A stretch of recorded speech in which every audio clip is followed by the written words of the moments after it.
रामकृष्ण हरी मित्रांनो, ज्यावेळेस 4 युग झाले, ज्यावेळेस कृतयुगामध्ये ज्ञानाची भाषा होती, म्हणजे कृतयुगामध्ये ज्ञानानं काम व्हायचं, त्रेतायुगामध्ये मंत्रानं काम व्हायचं, द्वापार युगामध्ये युद्धानं काम व्हायचं आणि कलयुगामध्ये मात्र संघटनानं काम होत असतं। पहा, कृतयुगामध्ये ज्ञान कामी आलं, द्वापार युगामध्ये युद्ध कामी आलं आणि मात्र कलयुगामध्ये संघटन कामी येत आहे।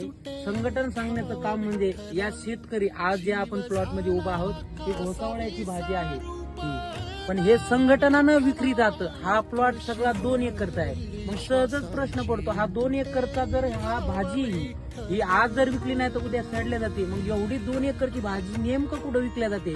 तर काही नाही मित्रांनो, सोपं गणित आहे। या शेतकऱ्यांनी या वरकुट ग्रामस्थ इंदापूर परिसरामध्ये आहोत, या वरकुट ग्रामस्थांना संघटन केलेलं आहे आणि हा घोसावळा आज जर तोडला तर उद्या मुंबईमध्ये दिसतो। एवढीच सुविधा कशामुळे झाली? फक्त संघटनामुळे। या शेतकऱ्यानं संघटन केलं आणि एक संघानं रोज रात्री या ठिकाणी ट्रक भरते, ट्रक, आणि त्या ट्रक मध्ये हा घोसावळा टाकला जातो कॅरेटच्या माध्यमातून आणि हा दुसऱ्या दिवशी मुंबईला दिसतो। त्या ठिकाणाहून या शेतकऱ्यांना बिल पास होतं। हा घोसावळा म्हणजे 30 रुपये किलो विकतो, 30 रुपये किलो न विकतो। कशामुळे विकतो? कारण फक्त संघटने। म्हणून कलियुगात जी शेती करायची आहे, कलियुगात जो परमार्थ करायचा आहे आणि कलियुगात जे सुख घ्यायचं आहे ते फक्त संघटनानं मिळतं।